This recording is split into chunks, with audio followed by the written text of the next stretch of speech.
Bienvenue sur Congo Positif, une émission à caractère pédagogique où nous disons le choc des idées, jaillit la lumière. Moi, votre humble serviteur Gloire Bossobé, je vous salue partout où vous êtes. Nous nous excusons de la fois passée où les salaki kenon découbélé Sabimana Plateau, le débat est Zalaki Makasi. Alors, c'est pourquoi on dit ici, sur Congo Positif, il faut avoir des nerfs tendus et puis pour maîtriser la situation, tout ça, surtout.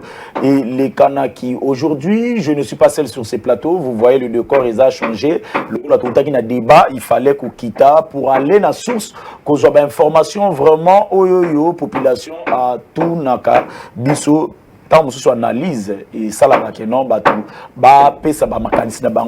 mais dans le plateau spécial tous aura concerné la carte ya makambo pour na kosolola na bango ko tuna bango tuna certes na suka to pesa bino occasion ya ko poser ma question ya ko pesa vie na bino par rapport à Nembo kezo tambola mais je ne suis pas sur ces plateaux jour ici en obso bengaka doyen selon biso tango bango bandaki makambo ya média biso za notre mususu na ba facile to za notre bandako et aujourd'hui on a eu la chance de retrouver malgré plusieurs occupations il a fait honneur na Congo Positif pour la première fois pour Nakozala. Lui, c'est le doyen Joël Kadé, place à laquelle n'a payé. Bonjour, doyen. Bienvenue pour la première fois dans Congo Positif. Bonjour, chers confrères. Merci, Lolengo Bengai.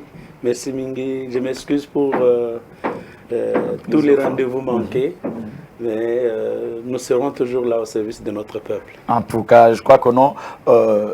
De Joël Kadé Azawa Nabiso, je pense qu'avec Yeto Sulula, Maema Tali Mboka, vous savez, Tokena, le titre Rossi Mukendi, donc le dossier à Rossi Mukendi, vous savez, Karine Aza condamné, je crois que non, toujours ça va principal titre, procès Rossi Mukendi, Karine Lokeso et Gérard Tokis condamné à perpétuité. Et Tony Mwaba annonce la suppression de l'hyper sur le salaire des enseignants, suspension de Marcelin Bilonda à la polémique s'accentue.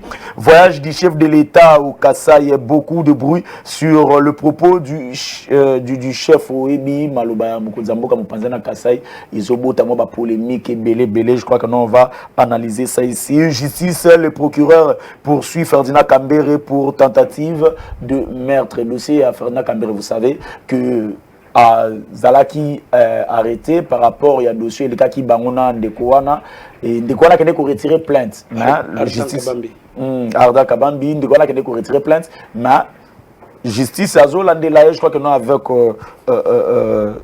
Ndeko Awa Tourmekampe qu'on analysé en gros sans plus tarder procès Rossi.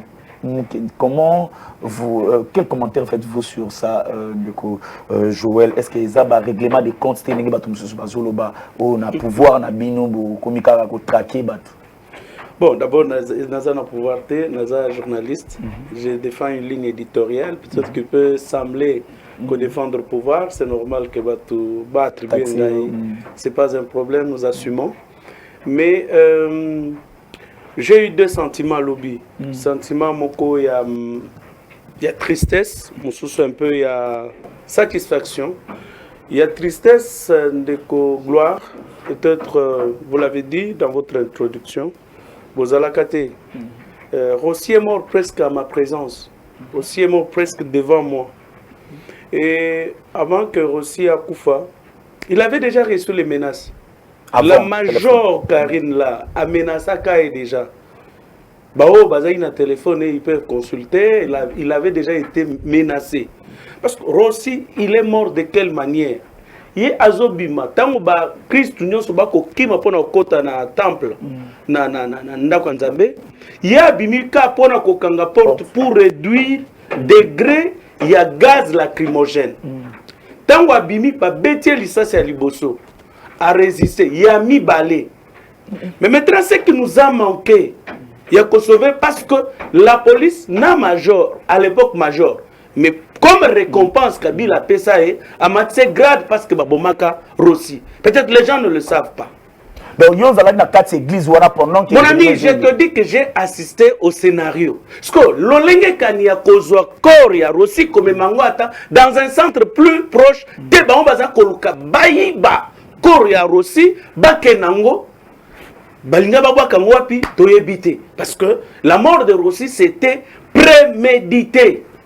Quand le général Kassonga Loba que non, c'était avec une arme non létale, Isaka Lokuta. Donc c'était, quand on dit aujourd'hui c'est violation des consignes, ainsi de suite, je crois que Ezap Lokuta Mingi. Et là, Rossi a laissé un bébé, un jeune garçon, assistant à l'université, un confrère internationaliste qui s'est battu. Et non seulement que Rossi a Zalaka, défenseur, il y a droit de l'homme, mais Rossi, c'est un champion. Il a amené une médaille dans les Jeux africains. Il a amené une médaille dans ce pays.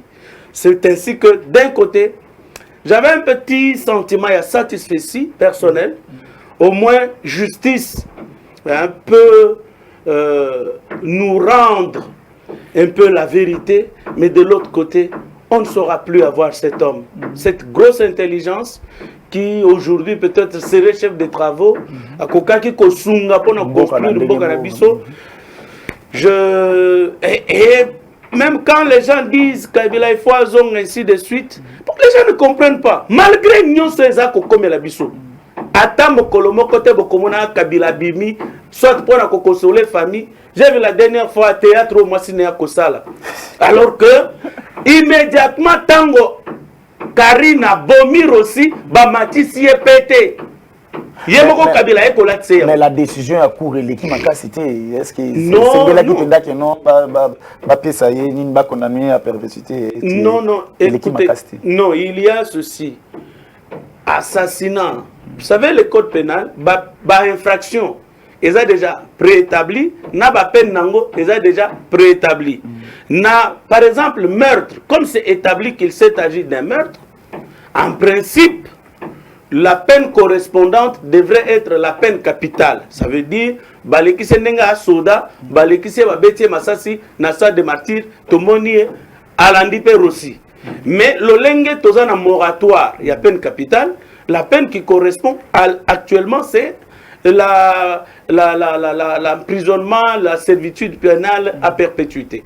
Donc je crois que c'est une peine qui convient pour la garde du corps à Toutaka, Massasina, Ndekonanga Rossi.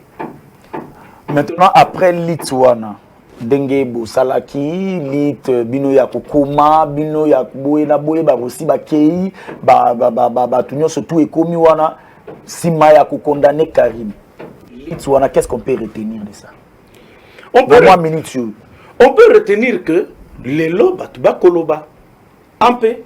Fayula koko banda marche nae place à kobanda tina ndenga kosukisa mutoko kufazate les autres journalistes oui na période on a gagné on ne peut pas dire que on n'a pas gagné on ne peut pas dire ça parce que les lots je vois certains journalistes sont bami convertir ba comme nani président Kuba il y a eu un PSA Kobenga variant variant et un journalisme.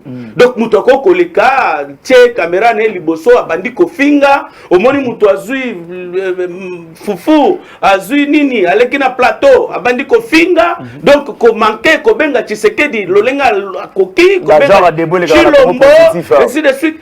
Or ce sont des choses que vous ne pouviez pas faire dans ce pays ici. Vous ne pouviez pas appeler Kabila Kanambe et puis Otika na Bomoy. Jamais. Tu ne pouvais pas te permettre aux Alibanganeti, Tungulu, Oboka, na cortège à Mokozi, Otika la vivant. Mais moi j'ai vu des gens, même dans les cortèges à chef de l'État, Bakofinga. Lelo Batou, président de la République à Koloba. Ailleurs, à micro, a posé question. Ça, c'est la lutte. C'est le sang de Rossi.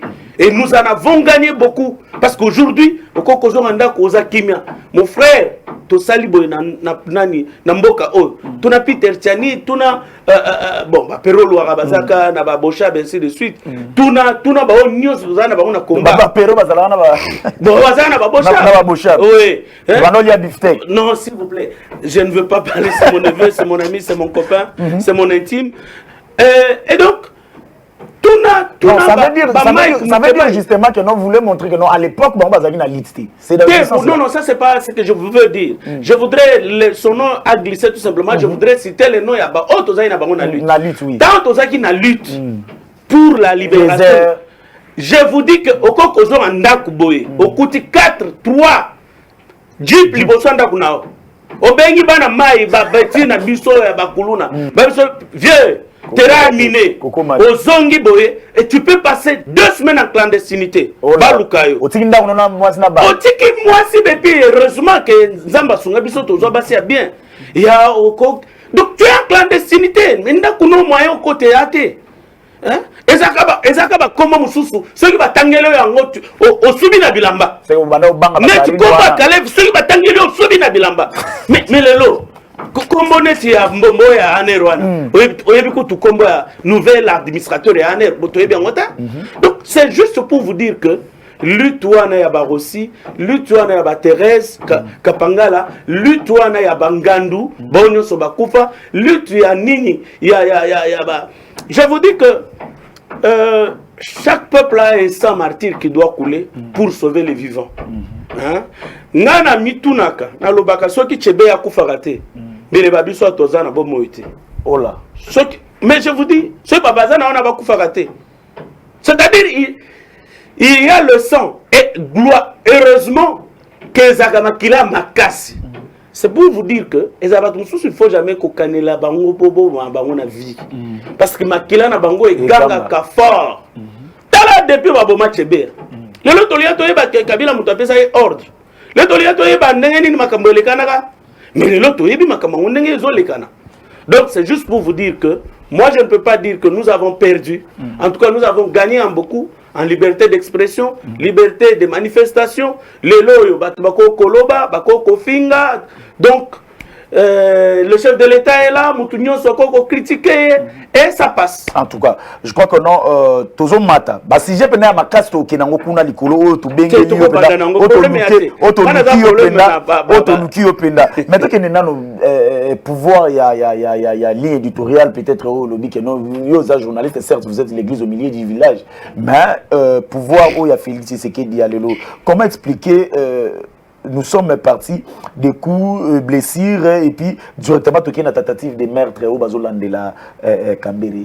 Comment ça? Comment expliquer ça? Bon, vous savez,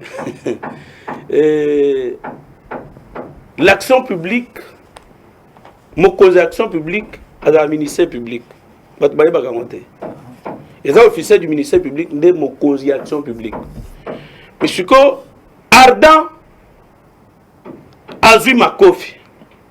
Ardent babetier bapanzi elongi biso nyonso tomonaki photo ya Ardent mais balobi ezali kuta makila imo mi pangusaki pona jour procès landi eloko ezalaki blessure te ni te bandité o akindeki na nini. Cher ami na lolenge ya infraction ezaka biloko misato eza infraction commise, infraction manquée. Infraction manquée, ngana koko za lolenge na zaboye. Nazui mbeli. Na boakeli yo, ou esquiver. Est-ce que infraction est consommé te? Infraction est consommée. Intention nanga ezakini ni pona zwa mbeli na boakelo. Eza pona bomote. Donc c'est une infraction consommée, mais n'a raté objectif. Je ne sais pas si vous comprenez. Oui, je comprends. N'a raté objectif. Le lingue n'a raté objectif, c'est le droit pénal général. Le lingue n'a raté objectif nangai, mais cour ou tribunal est condamné parce que j'ai prémédité l'ioanayo, n'a sali à moi menazu yote, ata ozui, mbelengo et frôlé au mouké. Nzouzi moutou ko apprécier pour na kota là, est-ce que c'est une tentative de meurtre? Tentative de meurtre, na minito. Parti au procès, ezali ministère public na inculpé. Inculpé comment on est nani Kambere. Monsieur Kambere. Ferdinand. Parti civil, Ardent, a mis retiré à lobby, Ngaï n'a retiré plainte nanga. Mais attends, retiré plainte. Procureur, chef et action action publique azawana akolandelo data yo funda kité mais likambo wana soki bango bayebaki balinga balandela na koyebi soboye mosala ya magistrat ezanini mosala ya ministère public ezanini eza koluka infraction nazo betelo lisolo moko oyeba yango magistrat moko auti c'est une anecdote auti musala na slip ya mwana mwa string sima mutuka na ye mwasi na abimi alokoti string alobi oye yo bibi na mwasi tout ça alobi tala mwana mwasi oyo obebiseli ngai makambo parce que ngai musala na ngai ezala koluka infraction sikoyo indice preuve ya infraction eza string wana mais que nenge osimbi yango obebiseli ngai makambo donc soki na bimi ata magistrat okotuna ye ata azongi 2h 3h du matin akoyebi soki musala na ngai eza koluka ba infraction okokuta siko ministère public azana maboko milai ba maboko milai wana okomona par exemple sango okotamo na butu omoni ba policier bakotamo na molongo musala bakosala eza nini parce que bango baza ba OPJ bakoluka nde ba infraction soki bazwi ba infraction ba memeli ministère public donc akoki komi autosaisir mais na minute oyo ardent babundi nande konaye ya parti camarade ne ya parti webi ke nungu ebimanyi na PPRD ezali ba révolutionnaire bao bazali na maître Jimmy na bao batikali na Shadari hein alors bazo yo kanate na ndenge na bango yamona za na yebisaka batu c'est une parenthèse omoni na combat soko okoti na combat kota na ba conviction parce que ata likambo ata boatu eke na gauche eke na droite okotikala na ba conviction na yo. Mais d'autres bouches disent que non, ils ont un règlement des comptes. Pouvoir, il y a fait des pouvoir, il y a Kanga, il y a Nini pour affaiblir. Bon, il y a des gens qui régler compte. Ceux qui ont pouvoir à règlement des comptes. Parce qu'ils ont dénoncé, non,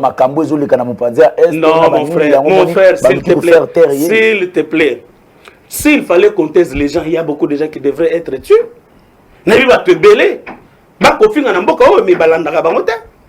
Ozali kambo eleki entre biso mi baleka netwa na plateau boyo bandi bitumba. J'ouvre une parenthèse et ça je vous dis, quand vous commencez un combat, c'est un conseil que je donne à tous les jeunes qui viennent après nous. Donc il faudrait maintenant que tu veilles sur ta vie. Veillez na baso mana bango, place au Vandaka, veillez na sika o melaka. Donc il faut veiller sur sa vie parce que ceux qui ont bandi bitumba, yebaka ba koluka kaka, point moko bo bazwa yo. Ne pensez pas que depuis que nous on a commencé ces combats, on nous a pas tendu de pièges. Il y a eu plusieurs fois de pièges. Et puis au comment ceux qui ont bandi ko bima mingi mingi, au comment na bana basi na ba Facebook, bandi ko tindo ba message, bengio bateau est connu tout ça. C'est question que vous puissiez vous assumer. Quand vous vous engagez dans un combat, sachez que maintenant, j'ai ouvert la porte à plusieurs ennemis. Quand vous avez abonné à plateau, et c'est bitumbo bandi. Donc, il y a que si koyo, bakotine langa bitumba ekota, soit bakoko excité, moi c'est nanga pona bete ma kofi, et tant on bédié comme ma kofi, mako bakozwa. Donc, il faut tout simplement veiller sur vous-même, mais ici, il ne s'agit pas d'une question. Il y a combat, il y a règlement de compte, des alikambo entre les camarades, il y a parti, babundi entre bango na bango, moko a mis sentir lésé, a quelqu'un déposé plainte naé, mais a retiré plainte, il y a un partie civile parce que nalikambango a quelqu'un prononcé condamnation, muto a prononcé condamnation les Zouzi. Zouzi sikoyo, a yena muto a kofunda, aza magistrat de mutu a kofunda, mwana mboka kambere liboso ya Zouzi, donc liboso ya tribunal. Siko ye ardent kabambi na minito bukasa. Et là quoi lingaki azwa ezanini soki ba dommage intérêt bimi.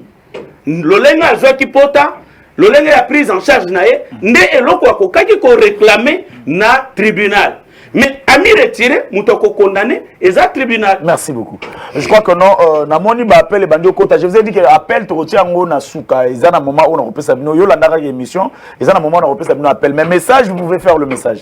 Pourquoi comme message que vous sanate ko signé na simawana mais règlement il y a condition à Congo positif vous les connaissez ba obolanda rabiso ko fingate nini te pe sa contribution na yo ici donc ceux qui no fingi même yo spectateurs aux akuna téléspectateurs aux akuna to ko peso rouge Surtout parce que rouge, mikanda na yo to bandotanga ngote soko komi ba message notre bandotanga ngote pour rouge. S'abonner à Congo Positif, le numéro sera bientôt affiché là-bas. S'abonner à Congo Positif pour que non au perdre et le côté toujours évoluer. Je vous ai dit que non a réussi une personne ou journaliste ou a traversé quand même l'époque ébélé à politique nabiso et puis à zana moi matière ébélé que non toujours tout na mituna pour que non toujours réponse toujours non dossier il y a Marcelin Bilunda, la déclaration du DG des FPI et zaté pour laver ou protéger Bilonda en quelque sorte. Bon, mon frère, ami, merci Mingi Lolenge, DG à FPI a intervenu dans le Cameroun pour nous laver Bilomba. Mais je suis écœureux. Je suis écœureux. Les Camerounais ont besoin d'un petit poteau. Basé Belé, Bakosunga, moi, Namboka, président de la République, Félix Antoine Tshisekedi Tshilombo. Mais il y en a comme le DG à. Il y a un journal officiel. Oui, mais qu'est-ce que vous avez déjà un journal officiel dans Mboga Nabiso? Vous avez un million. Parce que pendant qu'on signe un contrat, un arrangement, un nini, une session, ainsi de suite, pour être opposable à tous, il faut aller dans un journal officiel. Mais est-ce que vous avez un journal officiel? Il n'y a pas un outil potot. Comme moi, j'ai envie de outil potot. Mais ezaba misusu ba outil potot, mais bazana conscience ya combat. Bayebi que bitumba oyo, bayebi que pouvoir oyo, ezwami na lolenga makila. Eza makila batu ebele etanga neti ototi olobela ya Russie. Eza batu batumbama na siège ya UDPS wana. Bango bazaki na poto. Mais le problème de nos amis qui viennent de l'Europe, pourquoi un conseiller du chef de l'État, rôle nae ezanini. Rôle à conseiller du président de la République, eza kopé ça est toli. Papa na lolenge ya boye, n'est pas conseiller principal chargé de l'ECOFIN. Voilà ce que nous pouvons faire sur base de Onatanga. Pas 50 notes techniques. Mais il faut retenir. Deuxième élément, conseiller à chef de l'État, azali espion na ministère oyoye. Azali Kokamba, par exemple, comme Bilomba. Dans un ministère, il y a économie, et Kambami na mwana mboka Jean-Marie Kalumba. Dans un ministère, il y a finance, et Kambami na mwana mboka Nicolas Kazadi. Il y a aussi Poto. Alors, qu'est-ce qui se passe? Mbongo et bimi pour infrastructure. Il y a école pour construire, comme on a dit, 6 écoles. 14 millions de dollars. J'ouvre une parenthèse. Mon amboka Jean-Marc Kabunda Kabunda. À ça l'école Moka, 12 classes modernes. OSC, 2 bureaux administratifs, ainsi de suite. A dépensé 350 000 dollars. Mais ce que nous avons 6 écoles, 14 millions de dollars. Et yo conseiller à président de la République, aucun ne géré mon wango. Attends à FPI. Et au Kotika, ministère ya EPC, Ezawana, et Kambami na Mwanamboka, Tony Mwaba. Bozana ministre ya finance o mutu akobimisa mbongo azawana. Bozana ministre ya économie. Bozana ministre ya budget o ya koprogrammer mbongo wana. Otikeli bango parce que pona nini kotike la gouvernement ou bien ba membre à gouvernement parce que bangonde bazali responsable devant l'Assemblée nationale. Donc ce qu'il faut bango ko répondre. Est-ce ko répondre na l'Assemblée nationale na qualité ni parce que il y a ça conseil président de la République. Et oyo mutu a lobby on doit reprocher Makamon. Attends, comment on était. Moi, Namboka, Ngoïka Sange. Il a géré cette province-là pendant 12 ans. C'est qu'à Ebi Batu, Batu Ebele, Bahawana, Nissus, Bangoye, Moutouacha, Bango. Donc, ils ont, en quelque sorte, le Lengue Zarepa Nabiso, un devoir de redevabilité. C'est que PC va se créer Nyoso.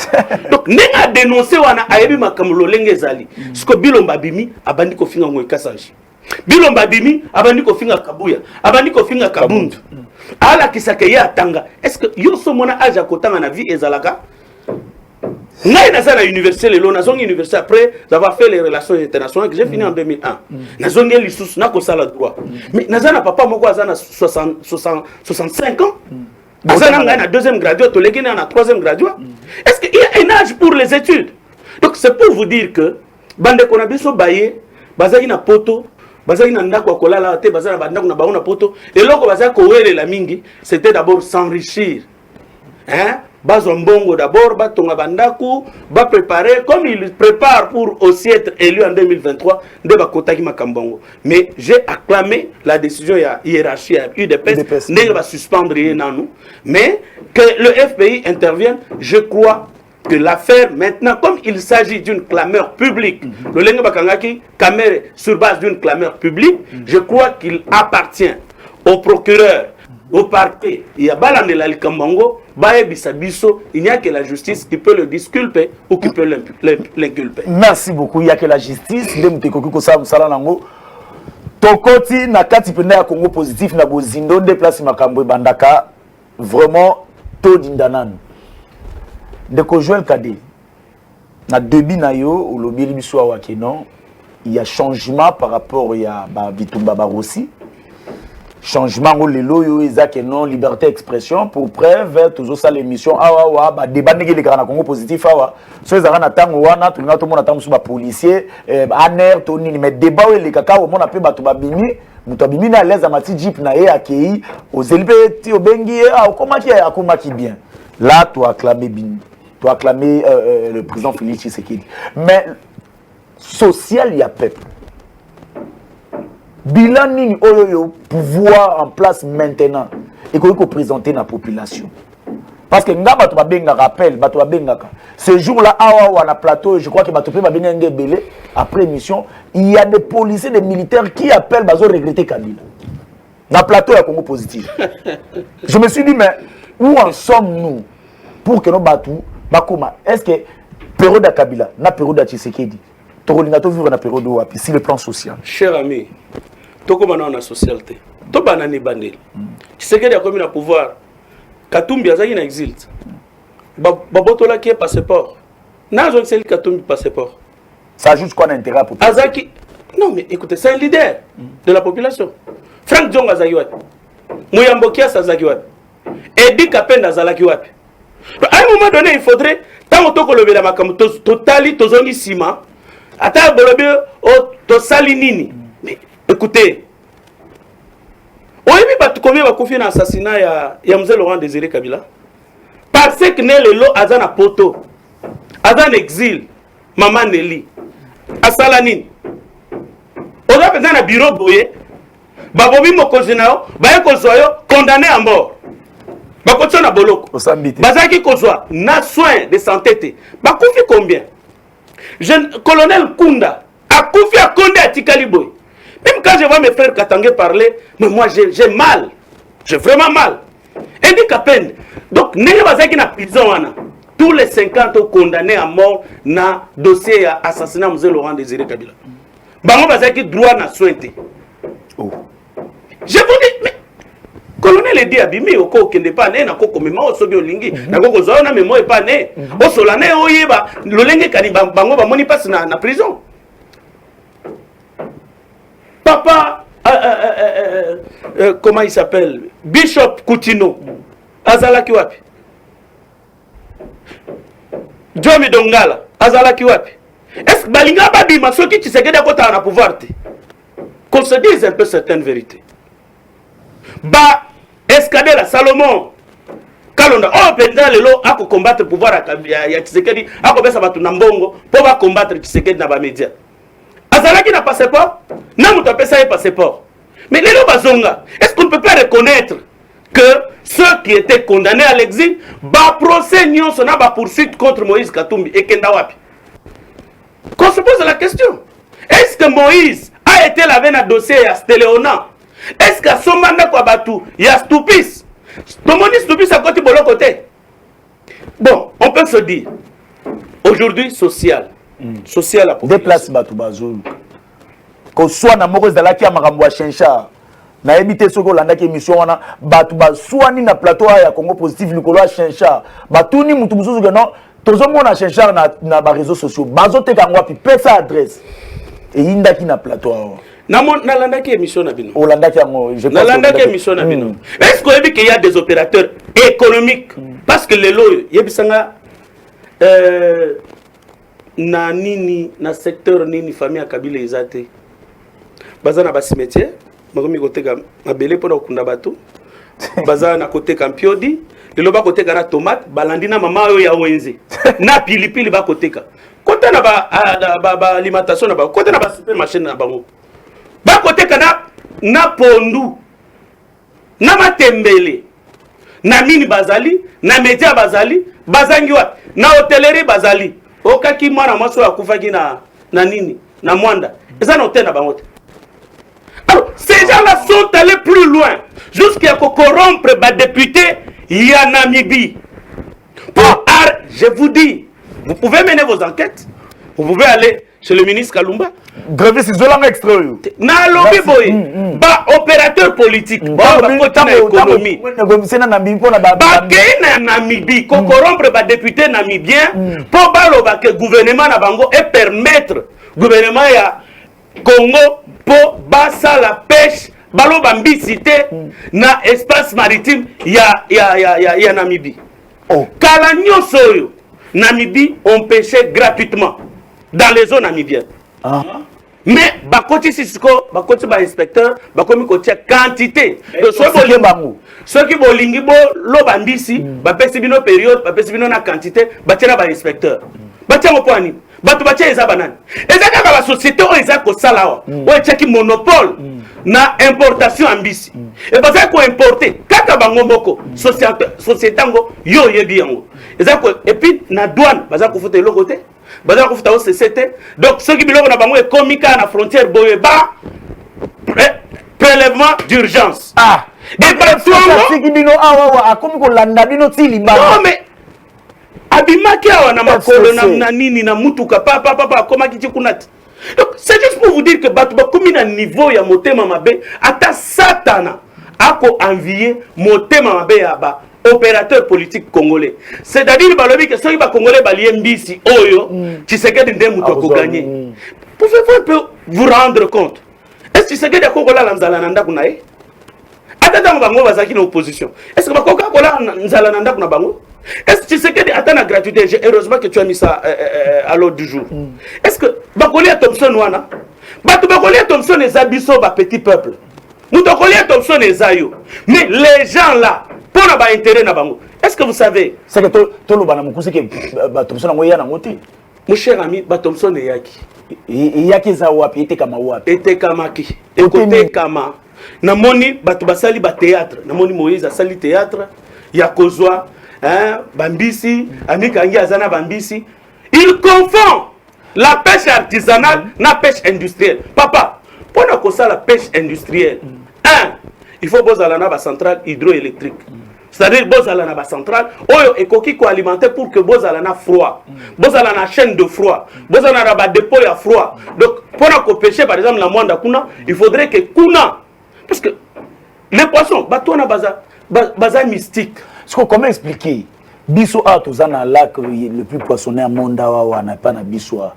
Mais boki ko louer place kuna na Namibie pona ko somba. Est-ce que wana pe bato balo baté ce biso 6 millions de bimaki ba source monsieur le beli biso que non ba zuika ka 1 million na 4 ya 6 millions pona ko somba ba bisi et pas la société o bato bazo finga awawa nde yango wana ba eli bato.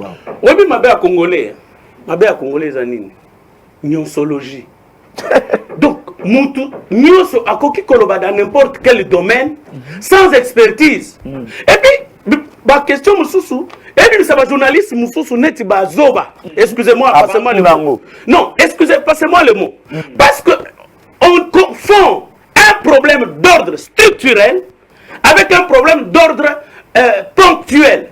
Problème d'ordre structurel, ça veut dire, il faudrait, ceux qui veulent dire que ça la pêche, Nakalemi, les lacs les plus poissonnés du monde. Il faudrait que Bosala 1, Bozana Babato Kuna, c'est en termes de millions de dollars. Il faut Bozala na centrale hydroélectrique. Moutoua Kolobelango, à ce que gouverneur pendant 12 ans. À Salata, moi, pour Nanini, il n'a pas construit ne fût qu'un seul petit bateau de pêche.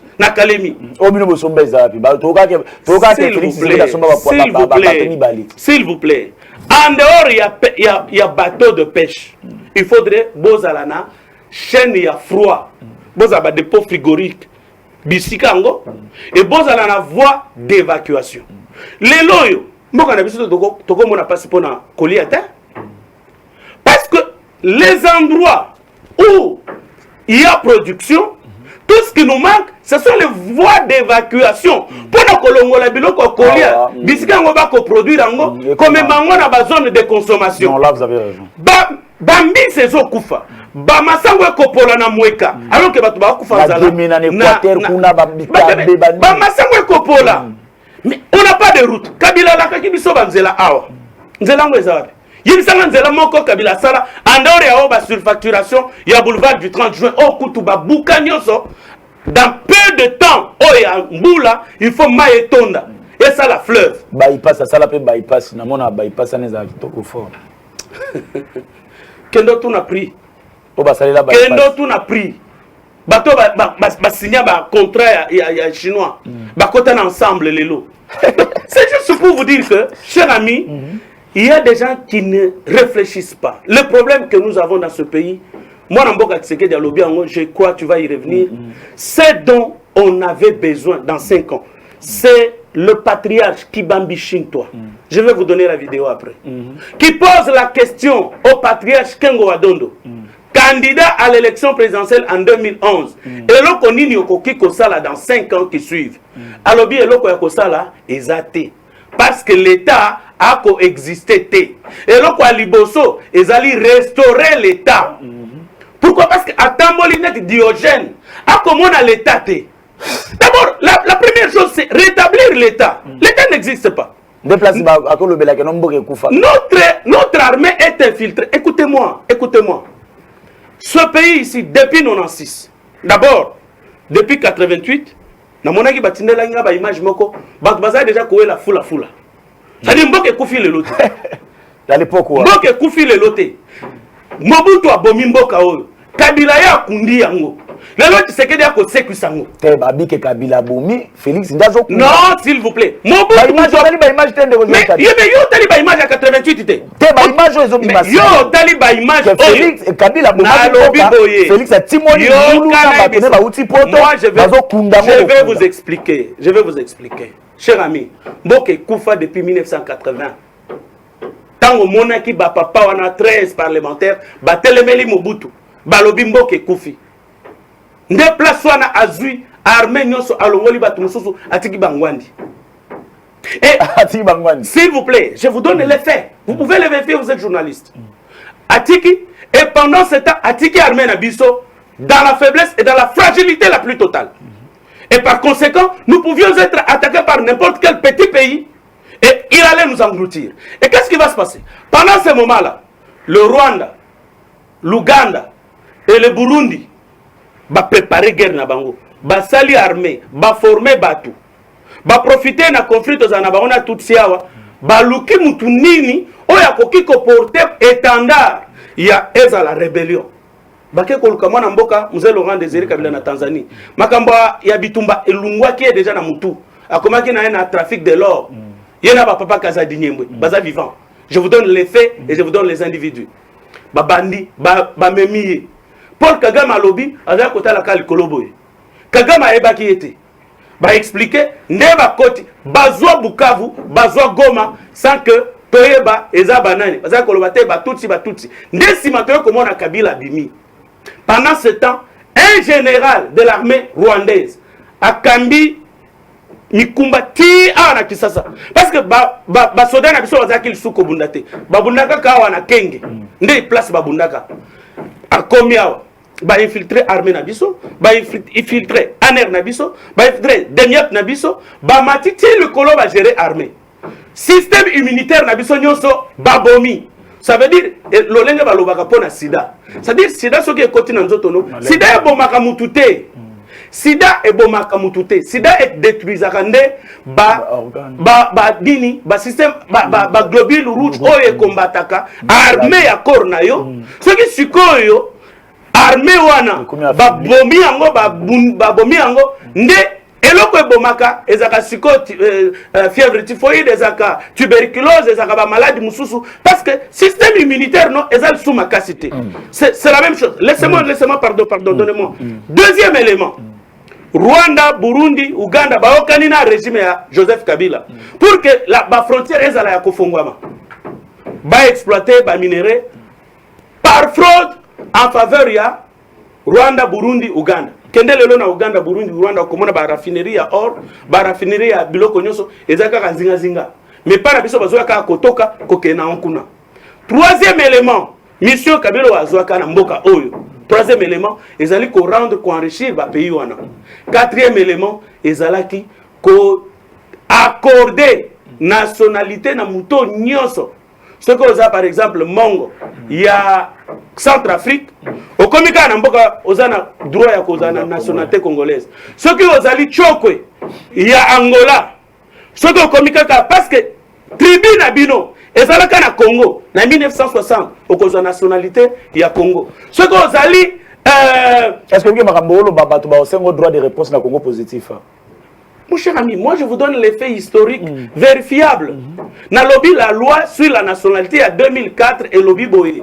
Pour la Congolais, il faut ozala ya tribu o ezala kana espace ya Congo en 1960. Babemba, bazaki awate. Tozana babemba na Angola te. Tozana babemba awate. Pour la nini kamere dans 2007. Tango mwana mboka makila. Abimisi lisi ya babinationaux. Bon, bazali na ba nationalité étrangère. Pour la nini ba pesa moratoire. Moratoire ngo ezaki à 3 mois. Tilelo, est-ce que bazana ba nationalité na bango étrangère ou pas? Ya bozo mona tana na présidence bazo sala désordre. Parce que bayebi que sorti désordre et kweyawa. Joël Kade Mutokotikala, Gloire Mutokotikala, bango bako sangana kuna na memling. Bakutani kuna babimisi déjà ba passeport na bango belge, espagnol, portugais, anglais, français et puis ba ekozo bango na ba avion na bango ba kei. Merci beaucoup na mulili. To simba sije oyo poto ya ko chite pena na place tous na marabo élection et puis ba popo Mokonzi Mboka s'abonner na Congo positif pour perdre le côté trop la minute tambo benga na moni déjà est saturé ata ba message ya baninga to tanga ngone ba message to tanga moi to tanga ezate parce que comme déjà saturé ba appel bozo ezokota moi otanga ezate je crois que non na landaki bande ko moko misusu ya IDPS qui plaire bazolo ba mieux vaut comment bakanga qui abimaki nani na éducation na EPS mieux vaut bakonga que Tony Mwaba. Bon moi na kota dossier ngo ezala quitté parce que nazali penda na information fiable concernant ça c'est mon journaliste. Oui. Ça c'est mon journaliste. Vous méritez en tout cas mes félicitations. Oui, merci beaucoup. Moi na kota na mona besoin exactement parce que nazali na information fiable té. Nazali penda communication penda té na service de communication ya de Tony Mwaba ya excellence Tony Mwaba nazali na communication té moyena c'est fier na obando pesa bando uta buizati. Je laisse même ba combattant ba yaki wa groupe ya ba parlementaire ils ont parlé de ça. Mais na boya ki kokota pena na bozindo na lobaki non nazila mais avant to kota no sujet wana population emorata non image non oh Congo positif et ça là qui malgré que tozaki na biso autorisation tozaki na contacter mais tomi saleli na ndenge na biso so toza ensemble na compte ya ZTM télévision tout la non extrait oyo ya élément oyo c'est parti. En tout cas, c'est une bonne nouvelle et un ouf de soulagement pour les enseignants de la RDC. Le ministre de l'enseignement primaire, secondaire et technique Tony Mwaba a annoncé la suppression de l'impôt professionnel sur les salaires des enseignants, une décision qui entrera en vigueur à partir de ce mois de janvier. C'était à l'issue de la toute première réunion de l'année 2020, tenue ce lundi 10 janvier avec tous les cadres de l'administration de son ministère. Au cours de cet entretien, le patron de l'EPST Tony Mwaba a consacré cette année au travail. Pour lui, elle doit être assise sur des piliers, à savoir le redressement du sous-secteur consistant à la lutte contre les antivaleurs afin de remettre l'EPST à sa juste place, mais également la consolidation et la pérennisation de la gratuité de l'enseignement primaire. Je souhaiterais vraiment que cette année soit consacrée sérieusement au travail, à l'EPST. Et ce travail doit être assis sur nos deux piliers, à savoir le redressement de notre sous-secteur, par la lutte contre toutes sortes d'antivaleurs, pour ainsi restituer l'EPST à sa place. Si c'est l'éducation de base, c'est le départ. Et c'est ce qui conditionne toute la suite dans notre système éducatif. Et le deuxième pilier, tout le monde le sait, c'est sur consolidation et la pérennisation de la gratuité. Plusieurs points ont été également abordés au cours de cette réunion. Le ministre Tony Mwaba a d'abord évoqué la question. Eh bien, c'est là Congo positif. Je crois que non. Basseignant. On avait reçu pas mal les appels à Basseignant en direct dans le plateau. Dossier Nabino Bolandi Binomoko, le ministre Bolandi, comment le ministre a lobby. Batomusu Bakomi, Bazotuna, hyper un impôt professionnel sur la rémunération. Donc, ils ont supprimé. Bon, les Amotuna retournent peut-être de Koujouel. Est-ce que c'est encore une promesse ou bien c'est déjà en cours? Bon, quand on supprime, on a supprimé. Ils ont promesse, parce que ça l'a mis déjà. C'est-à-dire impôt professionnel sur la rémunération, le bien haut. Ce qui pas qu'on a salaire, pas qu'on a la source. Ça peut être 5 000, ça peut être 10 000 francs, mais ça peut permettre qu'ils ont envoyé. Ce qui a sommi, ça n'est à Makala, on a 5 000, on a 20 000 francs, à lui, intérêt à 15 000 francs. Mais j'apprécie d'abord la qualité. Il y a journalisme au Kosala. Merci beaucoup. Parce que la plupart de nos confrères ont abordé le sujet. Aux en matière première, mais aux ont abordé le sujet. La première chose, information, ils ont collecte, traitement, et diffusion. Yo aujourd'hui quand aux en matière première yo côté déjà dans traitement aux en matière première parce que matière première c'est l'information que tout le monde a récolté yo bandi déjà qu'on discuter na makambo déjà bandi qu'on diffuser sans traitement aux matière première ezanini matière première ezali tant au ministre Tony Mwaba à côté 600 000 ou 60 000 ou 600 000 enseignants. Au Bako Futama, Bakititi na 300 000. À côté 600 800 000 écoles. Et Kititi na 300 000. Pour nani Ekiti parce que ba école fictive ezalaki ebele. Ba accordé ba arrêté pour na ba école fictive na ba ministre balandaki ebele. Moi na mboko balobi azonga. Azaki na ba école nae. Est-ce conflit d'intérêt d'abord. Conflit d'intérêt. Yo zana ba école, ba peso kamba, ba école de l'État. Est-ce que moyen zate lo lenge ba ministre de la santé ba salaka, ba hôpitaux na bango nyonso ba agent na bango nyonso ba versa bango na l'État, mais ba salaka kuna na ba hôpitaux na bango, ba zwaka salaire à l'État. Mais il travaille pour le privé, mais c'est l'État qui le prend en charge. Et c'est exactement ce qui s'est passé. Yango monaki na Moamba 21 000 agents fictifs. Na Chouapa 31 000 agents fictifs. Awana Lukunga 14 000 agents fictifs. École fictive ebele. Plus de 300 000 écoles fictives. Bon, on va voir kende wapi. Na pocha bato. Yango zoka bato batongi bandaku na ndenga des autres. Bato bali basi na ndenga des autres. Pourquoi? Parce que bazaki na bambongo wana. Tony Mwaba a commis. Akoti fichier ya paye ya se coupé. Alors bibolo ngolanga ba fictif nyonso na ba école fictive na ba agent fictif.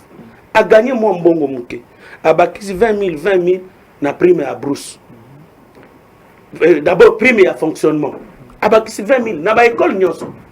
Après tango ba nettoyer fichier azuli sous 20 000 a bakisi comme prime ya agent enseignant nyonso. Yo koloba awa parce que vous avez 20 000 francs c'est quoi? Mais moi mon grand frère est enseignant de l'école primaire. Azaki ko touché 70 000 francs ou 80 000 francs na tango bakonga. Lelo a commis na 220 000 francs. Et ça avancement oui ou non? Ça c'est la première chose qu'il faut retenir. Deuxième élément. Tony Mwaba Kouti a saliba rendre à Kouti na gratuité de l'enseignement. Il y a un problème qui a été fait par Bakonga et les autres. Babakisi gratuité de l'enseignement ti na deuxième CO. O bako benga lelo 7e na 8e. Pardon, ozo continuer na kato fil d'idée. Tikana tiara mutuna oyo comme c'est ça la kenon OK na ngopo tozo kende pe na moi na lombango. Ndenge ozo ça on est déjà bilan. Bilan ni nyoko ko sala ya gratuité ya enseignement. Ils ont échec total pour Minerval quelque part batumsu abi zongi nango. Na 7e 8e bago Une confusion. Je ne sais pas ce que vous avez dans la Constitution. Ce que vous avez dans la Constitution, il y a dans le téléphone. Autant l'article 43. Article 43, et puis sur deux aspects, il y a enseignement primaire. Enseignement primaire et l'Okwaliboso est obligatoire. Et l'Okwaliboso est obligatoire. Ça veut dire que ce que vous avez de 6 à 12 ans, aux années nanda koza parents bakoki koya bakangio au fouti dans l'état ba amende parce que moi non à quelle classe parce que l'enseignement primaire est gratuit. Deuxième caractéristique de l'enseignement primaire est gratuit. Et enseignement primaire, et école maternelle et école secondaire école secondaire il faut foutama. École primaire et l'incolobanini. Première primaire, deuxième, troisième, quatrième, cinquième, sixième primaire. Tout n'a ata année passée, même pour la école privée, fait à Tenafek, batuba futa quitté. Donc c'était la gratuité au sens global du terme. Alors, Tony Mwaba aïe pour consolider, pour pérenniser gratuité de l'enseignement au Yemoko Bengaka, Maki, chef de l'État, Yamokozamboka Félix Antoine Tshisekedi Tshilombo. À pérenniser à délimiter les champs d'application aux constitutions épaisses. Parce que dans la loi cadre crée moi confusion. Parce que pour qu'on applique la loi cadre et lobby enseignement de base, comme à 8e, il faudrait la réforme Moussous et Salema. Mais la réforme, on a salémité. Donc, moyen de la deuxième CO est salité. Ce qui veut dire que ceux qui. Par exemple, Moutou a Tunaki na Chikapa. Garçon a Tunaki na Chikapa. Moi, je suis Tanga na école adventiste, une école privée. Moi, je suis na deuxième CO. Deuxième CO est une école secondaire. Mais dans l'école secondaire, attends, on a qui ça va lobby. Notre circulaire il est assigné à l'autorité provinciale, le gouverneur Nyonso. On va fixer le maximum et le minimum. C'est-à-dire, prix à Souka, na prix à l'Ikolo, pour nous faire frais scolaires na secondaire. La place Tonia Bomi, excellence Tony Moba Bomi, Bomi, la Congrès, de là qui 150 à 300 à l'époque, il y a des 300 à 600. Non, c'est chaque gouverneur. Dans le lobby, c'est chaque gouverneur qui fixe les maximums et les minimums. Chaque gouverneur. Na Kasai par exemple, province à Kasai na Chikapa, frais scolaires na secondaire ESO qui est de 15 000 à 45 000 francs congolais. Parce que au Kokolobate que aux autres na Boyokani, aux autres na Nini, na Oyazotanga na Kisenso, bako tchela bango. Mais information ba bayara bazorangwa. Mais c'est l'intox non, ils ont souci à Kobebi c'est la mutu musala, ils ont souci à salir parce que na mboka na biso batu balinga mboka na biso te balinga ba congolais te. Ennemi à congolais azaka congolais. Yango ba ko fabriquer ba lokuta. Moi je vous dis ceci, l'école maternelle on paye, l'école secondaire on paye, l'université on paye. Seule l'école primaire est exemptée du paiement. Et c'est ce que la Constitution dit. Mais batu bazoloba na nini na Kasai oriental, c'est 40 000 francs, le maximum. Au Nord Kivu, le gouverneur militaire venait de signer son arrêté. Le maximum c'est 75 $. Le minimum c'est 25 $. Frais scolaire au secondaire. Mais ce qu'on a à Kisasa, moi Namboka, le gouverneur Ngobila, a fixé le minimum c'est 50 $ comme frais scolaire, le maximum c'est 150 $. Mais Oyakoluka, à 300 $, il faudrait assez de dérogation na mokonzi ya province. Oezaïen Ngobila. Donc l'étape où on a l'excellence Tony Mwaba Alongwe. Non, il n'est plus là. Lui a consolidé. Il a pérennisé. Pérennisé, ils ont dans notre circulaire a fixé champ d'application et à gratuité. Parce que première, na deuxième, CO, na kobengango nenge wana po batu bayoka parce que bazoloba 7e na 8e. Abakisaki pour créer une confusion. Et là, c'était dans le but, il y a que combattre gratuité. Mais gratuité, le constitution et l'obéli. N'a pas ça, n'a pas ramboka. Au lieu à koyokaka, batanga constitution. Au lieu de l'inko bombela congolais d'une manière particulière, africain d'une manière générale, ce que l'inko bombele trésor, tiens on a katika livre. Ba congolais to l'inko tangate.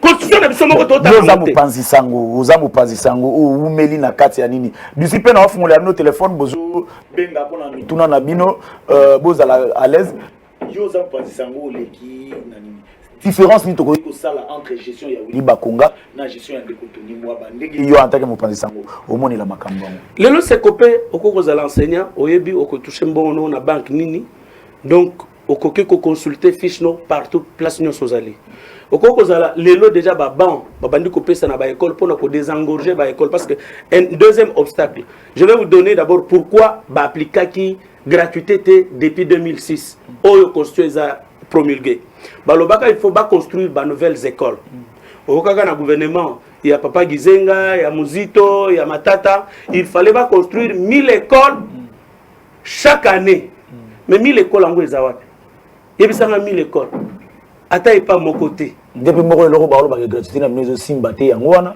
non construire école te mbala moko bo multiplier ni na le comme mbutu bana mwana formation na bongo ya ba 1000 écoles bazalo mais bongo ngwe ke wapi tout na bongo il fallait pas construire ba école wana eza wapi tant beaucoup de préparation non mais on ne peut pas attendre une disposition constitutionnelle au lieu de l'appliquer attendre encore on va attendre quoi c'est ainsi qu'aujourd'hui on a lancé le programme il y a construction à 200 écoles les fonds est commis déjà. On va lancer bientôt. On avait lancé l'appel d'offres. Va fuiter. Je pense que Mambolo va lancer déjà promesse. Non. Moi je on est en réalité. Cahier de charge va faire fuiter en gros. Tony moi ba azongel na ciment. Alobi suko ba kende nanu. Lelo ou bien lobby. Bazo kitana ba 58 provinces éducationnelles nyonso. Pour identifier bisiga ba kocha ba école. Bako identifier na ba école o ezaki désactivé parce que non viable. Ba école on a ba kotongango. Si na FPN bako pesa déjà ba banc. Déjà plus de 5000 bancs et pesa maki déjà na Kasai oriental, na Kankokolo, na Ngaba, na Makala, na Katanga et puis na province ya Kasai oriental, baba et pesa maki pour na ko désengorger ba école. Au bout de 6 mois, à Senina, ba école conventionnée. O eza viabilité. Au bout de 6 mois, pesi bango moratoire, ultimatum, ba bongisa, ba classe na bango eza la viable. Merci. To yamba appel o ndeko yo. Bo babandi déjà ko benga. Allô? Allô, bonjour. Bonjour papa, kombo nani ozawapi? Bon, comment on a fait des papiers de tout cela, on a fait des communes qui n'allaient pas. Là, nous avons eu des poussières à tout le pouvoir, d'aller du président, d'aller à tout le président. On ne va pas faire un groupe. Il faut me la bonne. En tout cas, je crois que non, c'est pas mon toit. Il est un journaliste. Allô? Allô, papa. Oui, contribution, au film la tête, on va ça idée et puis on avance. Dans le vie, Joël Kagé, c'est comme si elle a professeur radio chez mais comment le badilo est dans la Chine? Quand des femmes de pouvoir, il a passé. L'Ikamou a fait à Cambéré. Hier, le dit que ici, c'est bien équitable. Mais va conseiller, il y a président, va le salaire du Banda, on va vous d'accord. Et puis, nous avons la tâche, Joël Kagé, la émission, mon copain, il y a un soleil, ma caméra, et Salamaki. Allez, là, la plateau, pour caméra et un tambour. Merci Motuna na yango wana je crois toro ya mbapel ndenge so bomoni moninga zo benga ba misusu bozela soki asilisi ko benga oui oya caméra ya dossier ya caméra oui vous avez quelques minutes pour nous répondre. Merci beaucoup maman. Naza a eu des pèses bon ata au lobby naza a eu des pèses j'assume ezali idée na yo ezali conviction na yo na ko changer ngote.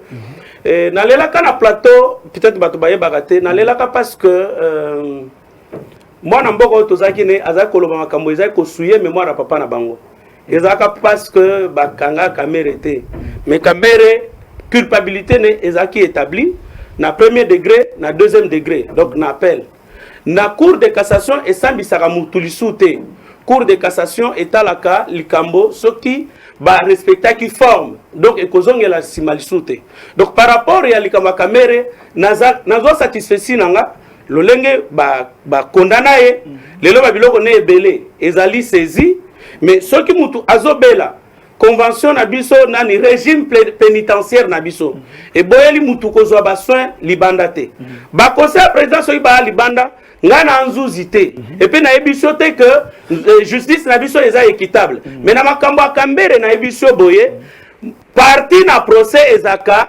mine ya liboso eza mutu afundi ya mibale eza nzuzi bakosambisa ya misatu ezali partie civile na ya mine ezali responsable civil. Donc le lenge par exemple mwana mboka Kambera abundisaki mwana mboka Ardan, donc ye Kabambi azali civilement azali partie civile, ye Kambere azali inculpé, tozana banzuzi, tozana parquet nde mutu afundi. Donc tozela likambongo to mona lolenge kani banzuzi bakosambisa epe bakokondane. Donc ezali likambo ya ngai na défendre makambute mama.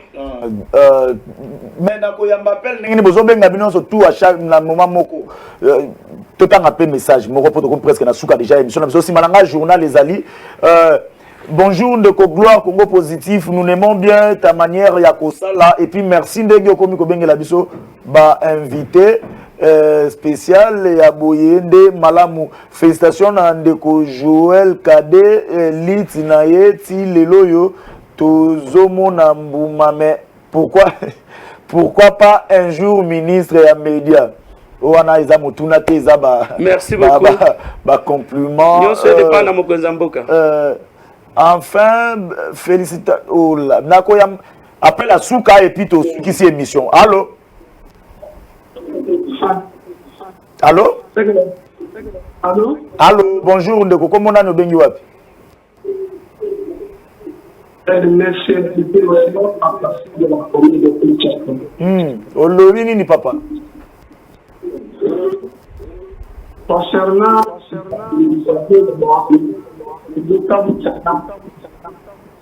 est-ce que le frère ce qui va expliquer l'on permet la télévision à yo papa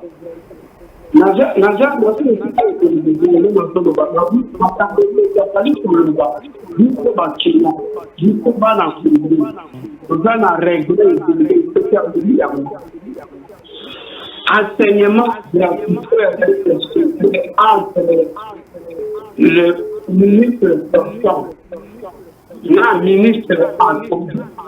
Ministre sortant a le ministre de la côte. merci. Oya mbande comme sous ya Souka to qui préoccupation. Quand le ministre est arrivé à la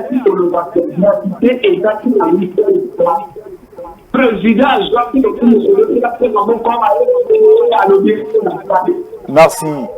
Allô? Tosuki déjà allô?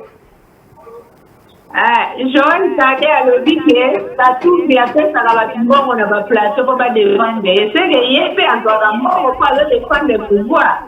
Donc la démocratie, faut pas défendre